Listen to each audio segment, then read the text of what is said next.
I'm Chuck Smith. And I'm Carol Matriciana. Welcome to this edition of The Pagan Invasion. The concept of evolution has dominated the thinking of the scientific community for nearly a century and a half. Through the years, many have hoped with great anticipation that evolution's theories would prove to be true and would thus answer the great mysteries of life. Yet as we stand at the edge of the 21st century, we are no closer to knowing anything about the mechanisms of the evolutionary process than we were during Darwin's time. To this day, scientists have failed to agree on many evolutionary claims, including how it happened, when it happened, and what changed into what, and how non-life became life. Should the theory of evolution prove to be invalid, the only other explanation for existence of life would be the result of the handiwork of a master designer and creator. And that's a conclusion that the scientific community seems to avoid considering at any cost. Most people are under the impression that Charles Darwin discovered the law of evolution and that it is a modern scientific fact. That assumption, however, is not true. Ancient Greeks, Indian mystics, and many other cultures have believed in various forms of evolution throughout the ages. What Darwin did was popularize a theory of evolution in 1859 with the publication of his book, The Origin of Species by Natural Selection. Darwin has been said to be responsible for perhaps the most fundamental of all intellectual revolutions in the history of mankind. Yet in his book, he doesn't give any scientific evidences for evolution, cites no examples of new species resulting from natural selection, produces no examples of transitional forms, and documents no evolutionary mechanisms. Darwin was not the brilliant scientist most would think him to be, but a theologian, and surprisingly a Freemason. In fact, his only formal training was in theology at Cambridge University in England. Today, prominent evolutionary scientists continue to attack and contradict their own hypothesis, which should be a warning to us of its weakness as a scientific theory. Yet this crisis doesn't appear to daunt or discourage its promotion. Public institutions such as museums, libraries, high schools, and universities continue to propagate evolution as though the scientific community has agreed on evolution as being fact. During the course of this program, we will be talking to leading scientists from around the world. We will evaluate their claims and examine the evidence. Does evolution really provide the answer to our existence? Or could it be the hoax of the century?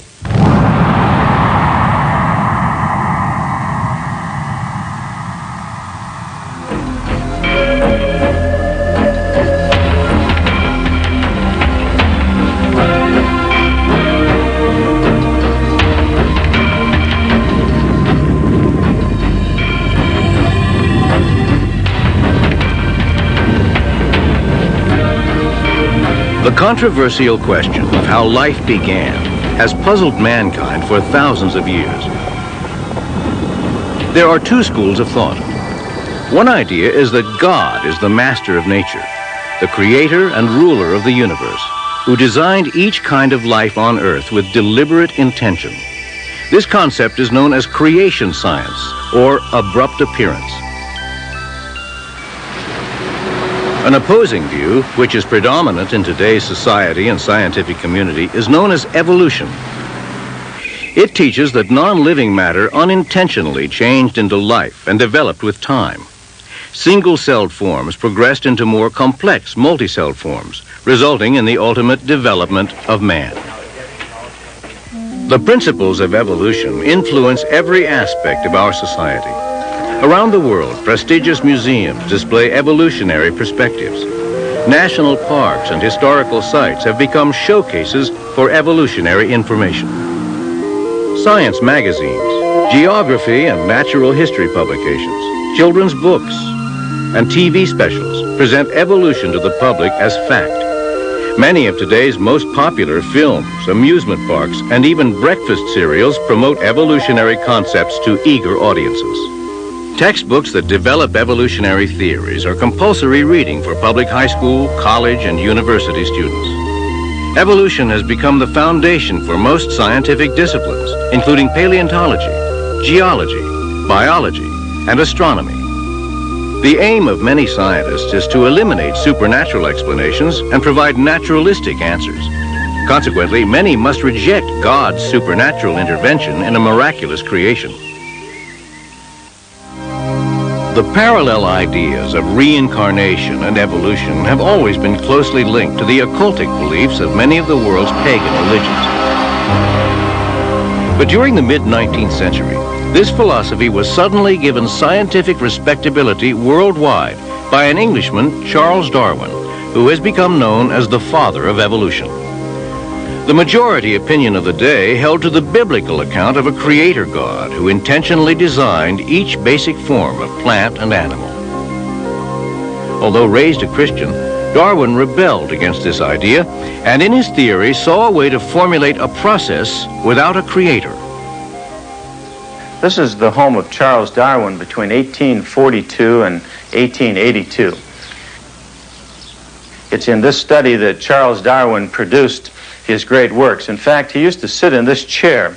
It's here he wrote his famous On the Origin of Species, published in 1859. Charles Darwin is a giant among men in modern world because he developed the theory of evolution, which transformed the scientific world. The theory of evolution by natural descent was in vogue long before Darwin's time. What Darwin did was provide a rational explanation of how it might have operated. So rational indeed that many people said, why didn't I think of that? Many people felt most comfortable. As far as Darwin was concerned, he was their hero. He provided the explanation that they were seeking. Modern science was born in 1620 when Lord Bacon wrote Novum Organum. Between 1620 and 1860, most scientists believed in the creator and in the creation of man. Today, few scientists believe in creation or a creator. What happened? Who are some of the molders of the modern mind? Standing here by Thomas Huxley in the Museum of Natural History.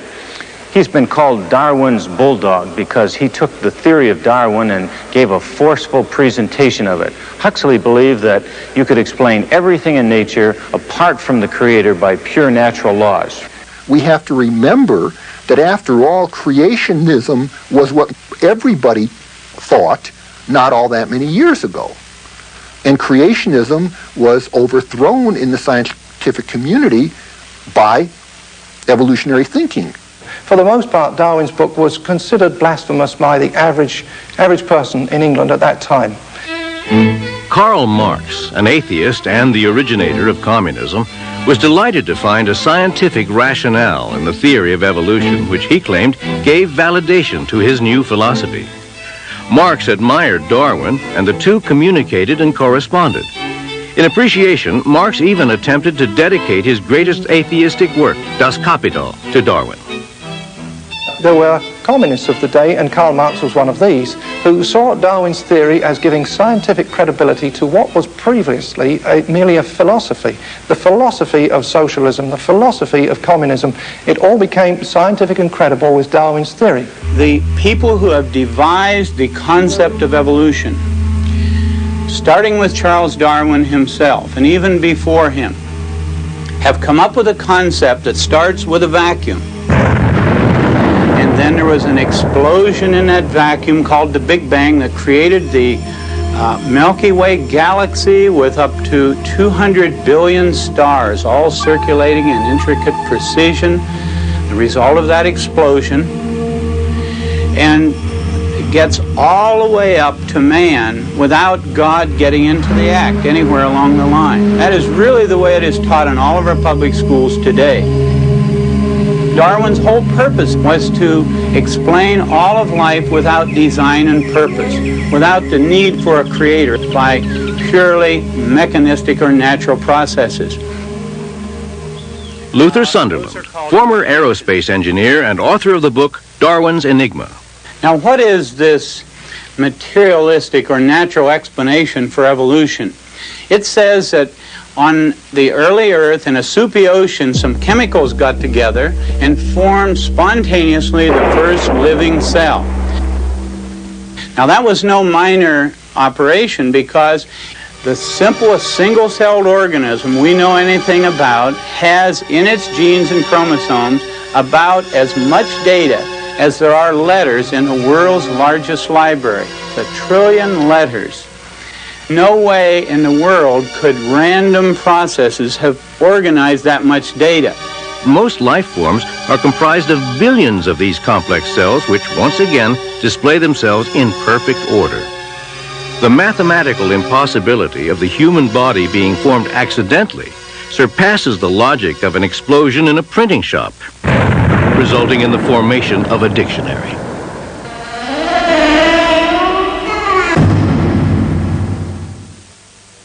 Appearing in the film The Evolution Conspiracy is Dr. John Morris, who is head of geological studies for the Institute for Creation Research in San Diego, California. I spoke with Dr. Morris and asked him to explain the differences between creation and evolution and to describe how recent scientific discoveries had affected both these theories. Evolution is the idea that all of the life forms that we see living today and that we see recorded in the fossil record have all come from a common ancestor. The idea is that some 4 or so billion years ago, a single-cell organism came into existence from non-living chemicals. It was spontaneous generation. It just became alive from non-living material. And then through a process of modification over the years, through mutation, natural selection, genetic drift, whatever, it has evolved. It has changed, altered into the various forms of life that we see today. That's the basic concept of evolution, that all of life has come from a common ancestor. The idea about creation, however, is the opposite to that, that each basic category of plant or animal has come directly by a creative act, that it did not descend from an ancestor that was different from itself. Dogs have always been dogs. People have always been people. People did not come from a non-human ancestor. The other idea about creation is that once this category was created, it was created with the genetic makeup, the DNA code that was designed so that their descendants would always produce that category. It would not evolve, as it were, into something else. The creation model, with its concept of categories of animals appearing abruptly, is sometimes called the abrupt appearance model. The idea that things got here abruptly without having descended from a different sort of thing. And then stasis is the idea that it's been stationary since it's got here. It doesn't go anywhere. It doesn't change in anything else. Both these views seem in such opposition to each other. How can scientists have such differing views of the origins of life? That's a very good question, and I think this is really the bottom line question.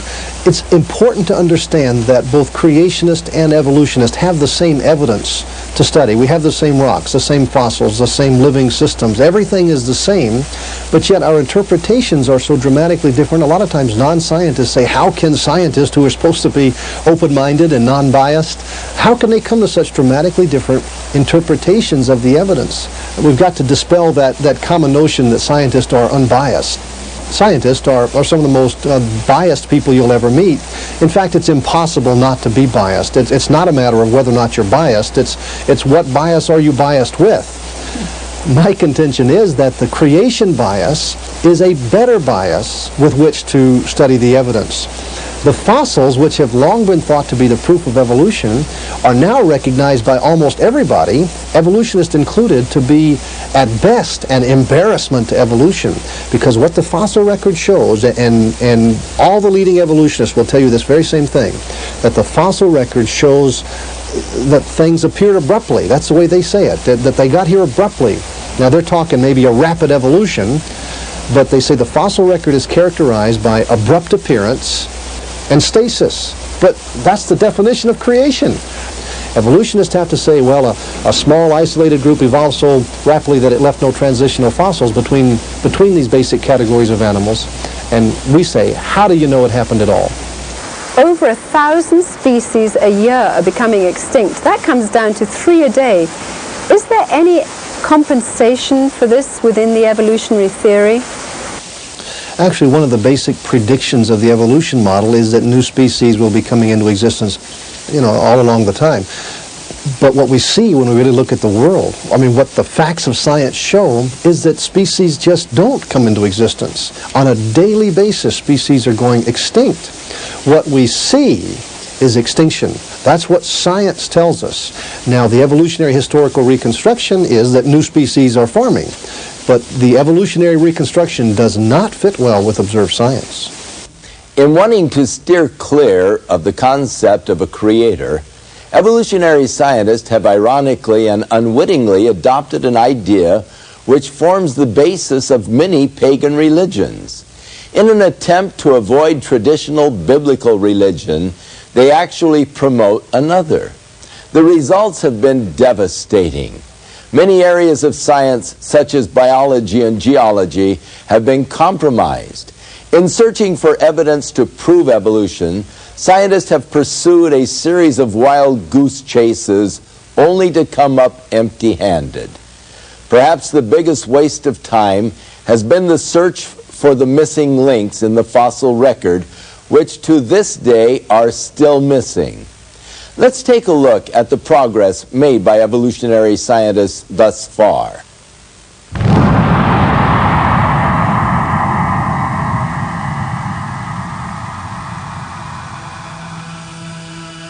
If evolution has really occurred, we ought to be able to see the evidence in the fossil record. After all, that's the record of the past.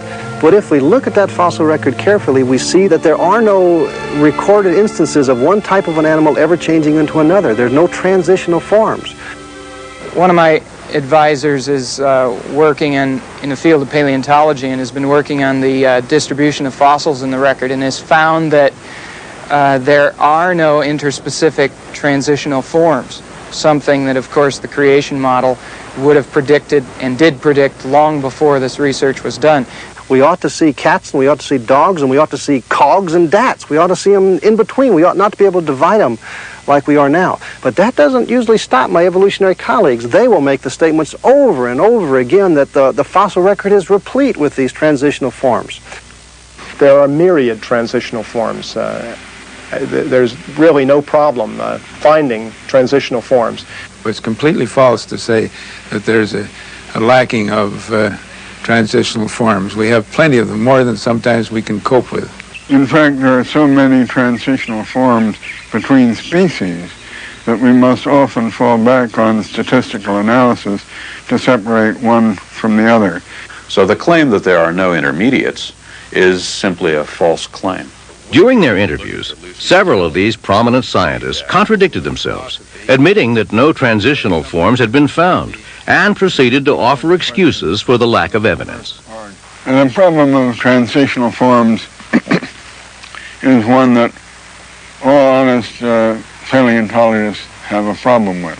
The geologic record is incomplete. It's incomplete because of erosion that has eroded things away. One of the things that also makes it a little more difficult in the fossil record is the rapidity with which evolution acts in very short bursts. It doesn't leave many transitional forms behind. Let's go to the British Museum of Natural History, to the man who wrote the book there on evolution, Dr. Colin Patterson. I wrote to Dr. Patterson and asked him why he didn't put a single picture of an intermediate form or a connecting link in his book on evolution. Dr. Patterson now, who has 7 million fossils in his museum, said the following when he answered my letter, quote, "I fully agree with your comments on the lack of direct illustration of evolutionary transitions in my book. If I knew of any, fossil or living, I certainly would have included them," unquote. Later he said, "I will lay it on the line. There is not one such fossil for which one might make a watertight argument." Because no fossil records exist to confirm evolutionary assumptions, dubious artworks are relied upon and exhibited as fact. Misleading artistic interpretations depict fish magically growing legs and changing into amphibians, extinct deer-like creatures mysteriously turning into horses, and monkeys becoming humans. Where non-existent transitional skeletons are needed to prove a point, skilled craftsmen substitute plastic and wooden models. I'm very concerned about the way our museums present evolution as though it were a proven fact. And actually, false information is being presented. You see, since the museums don't have the transitional forms, they have to make them up out of thin air. The November 1980 edition of Science Digest shows a drawing of a whale with legs as an evolutionary link between whales and cows. But the only fossil evidence for this mythological transition is a skull and several teeth, no leg bones. Niles Eldridge at the American Museum said, "You're only limited by the credulity of your audience and your own imagination in making up these stories of what changed into what and what the intermediate forms were." If we're talking about seeing evolution today, seeing one species changing into another species, that's not going to happen. Although there must be, from an evolutionary perspective, many transitional forms out there, the likelihood of finding any one of them is extremely low. The more we learn about paleontology, that is fossils, the more certain we are that evolution is based on faith alone. The National Academy of Science is the official advisor to the U.S. government on questions of science. In its publications, it falsely claims that the missing links that troubled Darwin are no longer missing. This is misrepresentation which deceives millions, because after 120 years of exhaustive searching, Darwin's missing links are still missing. Yet this academy and evolutionists continue to perpetuate the mythical theory that man developed from ape-like creatures. Richard Leakey, who is one of the most well-known anthropologists, said that if he were asked to draw a family tree for man, he would just have to draw a huge question mark because the evidence is too scanty to possibly know man's evolutionary origin, and he didn't think we're ever going to find it. To aid and abet evolutionary concepts, artistic depictions have gone beyond ethical boundaries. Despite having no foundation for the ape-to-man theory, scientists and artists continue to dupe the public with lifelike but imaginary illustrations. These artists vainly entertain natural progressions of apes to humans and presume their hair color, skin tones, and even facial expressions from no more than a tooth, a piece of bone, or even no evidence at all. National Geographic magazine, which doesn't attempt to hide its evolutionary bias, admits that these fossilized footprints are identical to human footprints. Yet artists take the liberty to accommodate evolutionary theory and illustrate ape-like features to fit ape-like creatures. All because biased dating processes insist that these footprints were found in rock layers said to exist before humans. Now, today we have evolutionists who would like us to believe there is solid evidence for evolution. Before the public, they generally create the impression that the evidence is just like solid gold, that man has evolved from some ape-like creature. Dr. Donald Johanson, director of the Institute of Human Origins, discovered Lucy, an alleged ape-to-man missing link. The human family and the ape family diverged and went on their own individual and separate evolutionary trajectories. We don't know precisely what the common ancestor was for that, but we know that it resembles something like what is called Ramapithecus. Ramapithecus. That was formed out of nothing but a fragment of a jaw and several teeth. And for many, many years, Ramapithecus was held up as our ape-like ancestor. But now Dr. Pilbeam at the Yale Harvard Peabody Museum, when I interviewed him, he said, "We have found about 40 of these creatures now, some of them fairly complete, and they are not on the direct line to becoming man at all. They're more like an orangutan." Dr. Pilbeam of Yale, who first claimed that Ramapithecus was an ancestor of man, now suggests that it isn't. Yet evolutionists continue to cite Ramapithecus as an ape-man link. Another so-called missing link, Java Man, was concocted by Eugene Dubois when he found an ape-like skull fragment, and then 50 feet away he found a human leg bone. However, just before he died, Dubois confessed that he'd also found 2 human skulls at this same location, and he admitted that the skull fragment belonged to a gibbon and not to an ape man. Homo erectus is probably best known as Java man. And it was at this stage in human evolution that they began to make and use these large triangular hand axes. Brains expanded over 1,000 cc's, body proportions similar to ours evolved, and we were firmly on the road to later hominids, including modern humans. This hoax is still accepted by evolutionists today, and it's presented to the public as a true missing link.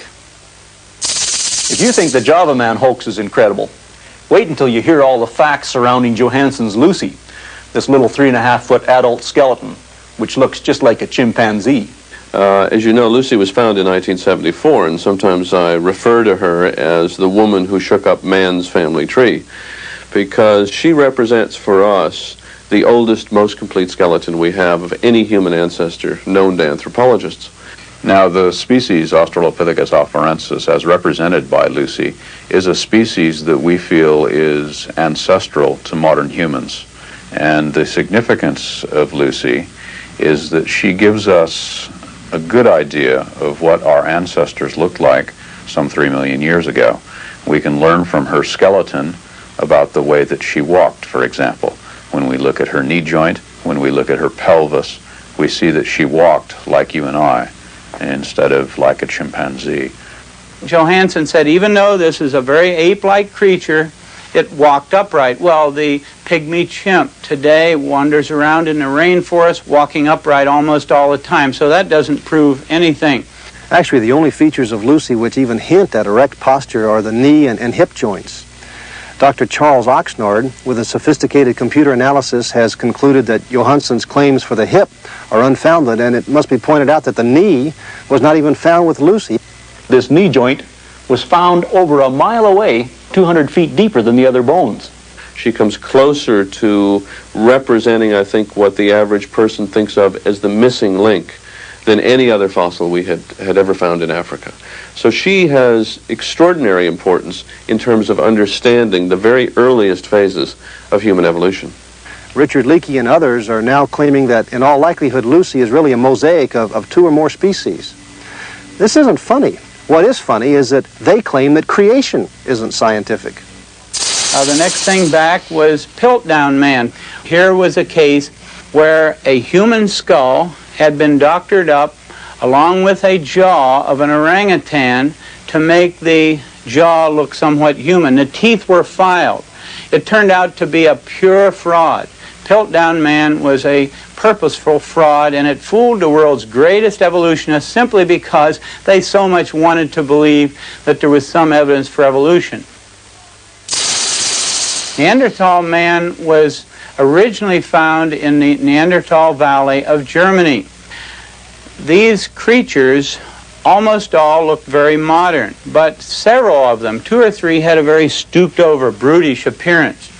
Now, however, 2 scientists have gone over to the museums in Europe from Johns Hopkins University, got these bones out of the museums and x-rayed the ones that had a very stooped over appearance. And lo and behold, they discovered that the stooped over creatures had rickets or some vitamin D deficiency disease such as arthritis.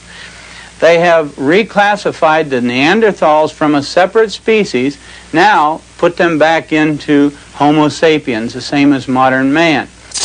Now, Nebraska man consisted of nothing but a single tooth. And around this single tooth, pictures were drawn showing an ape-like creature that had evolved into man. It turned out later that this tooth was nothing but the tooth of an extinct pig. And this is a case now where a pig made a monkey out of an evolutionist. I think man has always been man. The scientific evidence shows this, and this, of course, is very consistent with the account of creation that is presented in the book of Genesis. Behind closed doors, or occasionally when speaking very candidly, the evolutionists admit there is really no evidence that man evolved from the apes.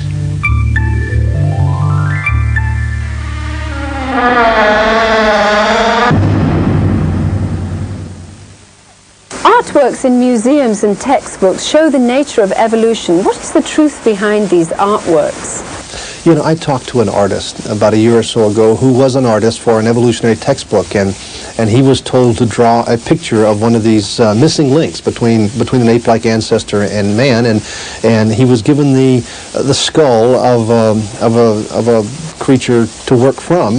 The drawing that he made of the creature that would have had that sort of skull looked very ape-like. And when he showed it to the authors, they said, "Oh no, that'll never do. You must make it look more human." So he went back and drew it again and made it look more human. They said, "Oh no, that's still not good enough. You have to make it look clearly, nearly man-like." And so he had to redraw it again, and they kept rejecting it. Finally he says, "I refuse to lie in my artwork. The facts are that this thing is an ape. It's not a human ape missing link." Many times I think that artistic license and imagination substitutes for good science among my evolutionary colleagues. How has evolution managed to become so pervasive in our society? I'm convinced the reason most people believe in evolution is because most people believe in evolution. The facts of science never did particularly point to evolution. Particularly now the fossil record, a record of life in the past, just doesn't give any clue that any basic category of animal has ever changed into another basic category. But we're all taught it. We're taught it from day one in schools, and we're also taught that if you don't believe in evolution, you're an ignorant person, a fundamentalist or something. But in reality, the evidence just doesn't fit and never has fit evolution very well. And many evolutionists now are abandoning evolution. They're looking for some other explanation of the origin of things.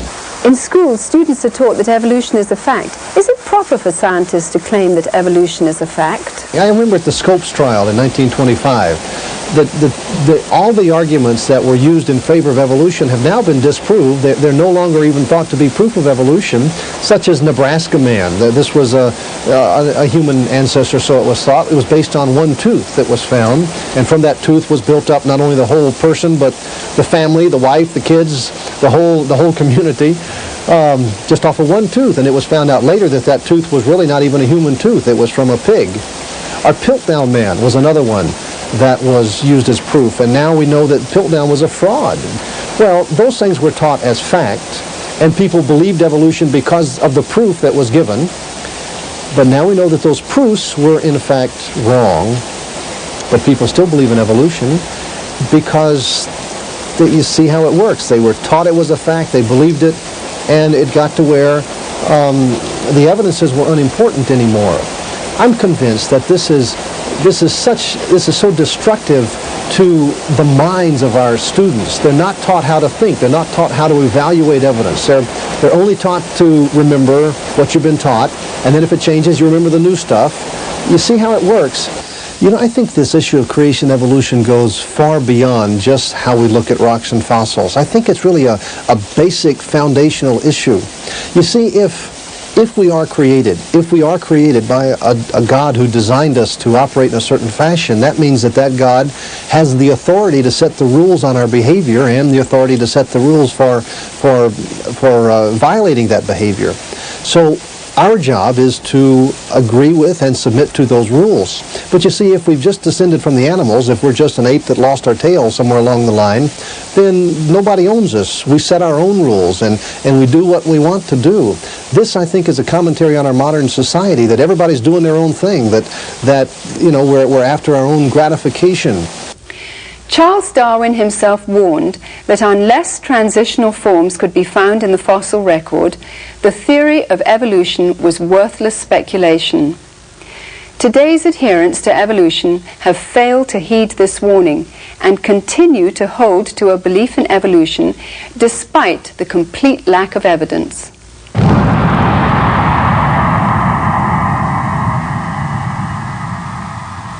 The evolutionists realize that they can no longer rely on the fossil record to give them any support. So what they've done is they've come up with a very crafty alternative to the Darwinian concept of evolution. They call it the punctuated equilibria concept. One of the really exciting developments in evolutionary theory in the last 10 to 15 years has been the theory that instead of evolving very gradually over a long period of time, that evolution came in short bursts that were interspersed with much longer periods where virtually nothing happened. You see, this solves all kinds of problems intellectually for the evolutionist. He doesn't have to look at the fossil record. There is no evidence in the fossil record that one type of animal ever changed into another type of animal. Punctuated equilibria comes along and says that isolated populations of animals evolved rapidly and left no fossil trace. But this is an argument from lack of data. There are no transitional forms, and that's used then as proof of the brand of evolution called punctuated equilibria. This is bad science.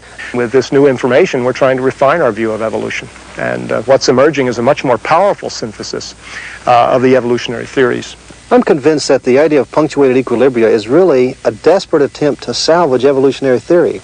Punctuated equilibrium, while attempting to explain the lack of intermediate forms between neighboring species, neglects to address the real issue that asks why there are no transitions between major categories of life forms. One extraordinary answer was offered by Goldschmidt's hopeful monster theory. Who would believe, for instance, that a reptile laid an egg and a bird came crawling out of the egg, as Goldschmidt had said about this theory when he first came up with it?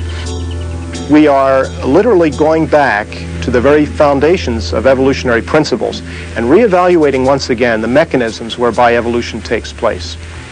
Unfortunately, I think a number of those outside the scientific fields that deal with evolution interpret this as a casting doubt on the very what I would call the fact of evolution.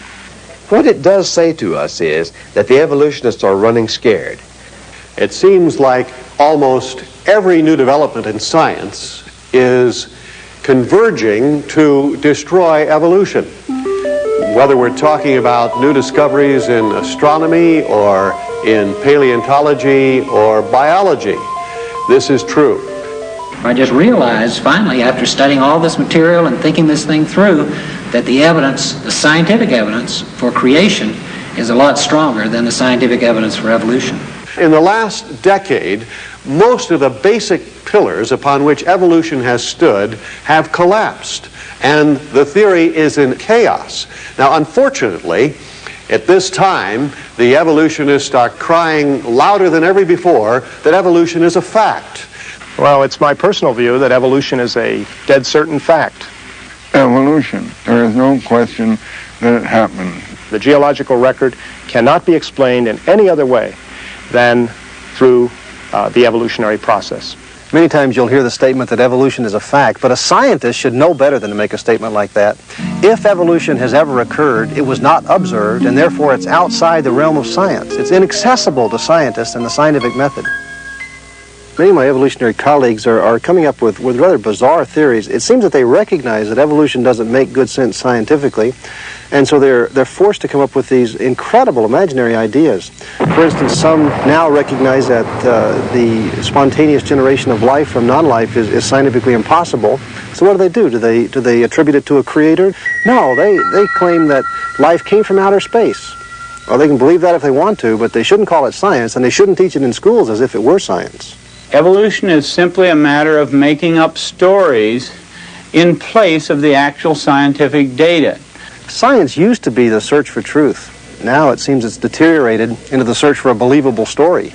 The scientist who can make up the most plausible sounding story and can get it printed or get the media to tell about it, he is the one that becomes famous. I can say that as a scientist I see zero evidence that evolution has occurred or that any is going on today. One scientist I spoke with said that even if evolution is not true, there's no way it could ever be retracted because it had gone too far.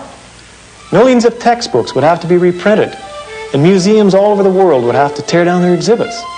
Society would never trust science again.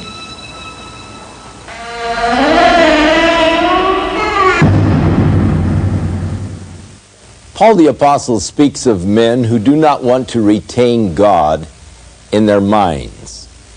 And this is the only reason why the evolutionary theory is still held on to, because it offers to man the explanation for his existence apart from God. But as Paul the Apostle also said, professing themselves to be wise, they have become fools, because they have changed the glory of an incorruptible God, and they have fashioned it like unto corruptible beast. And they have worshipped and served the creature more than the Creator, who is blessed forevermore. And that's the problem. The worship of the creature rather than the Creator. But that in itself is irrational. To look at the beauty and the design of creation and then to worship the creation itself is not rational. To look at a rose, to admire its beauty, to smell its fragrance and say, oh, that's God. No, that's irrational. That is a creation of God. It shows the signs of God in the design. And so the wise person will go beyond the creature and worship the Creator, who is blessed forevermore. Don't get caught short. Go all the way and worship God, the Creator. Within all of us, there is a God-shaped vacuum. Throughout the ages, man has attempted to fill that void with the things of the world. But it is only through a relationship with our Creator that we can be truly satisfied. His Holy Scriptures reveal the way in which we can be reconciled to God, and that is through the provisions of His Son, Jesus Christ. I'm Chuck Smith. And I'm Carol Matriciana. Join us again for another edition of The Pagan Invasion.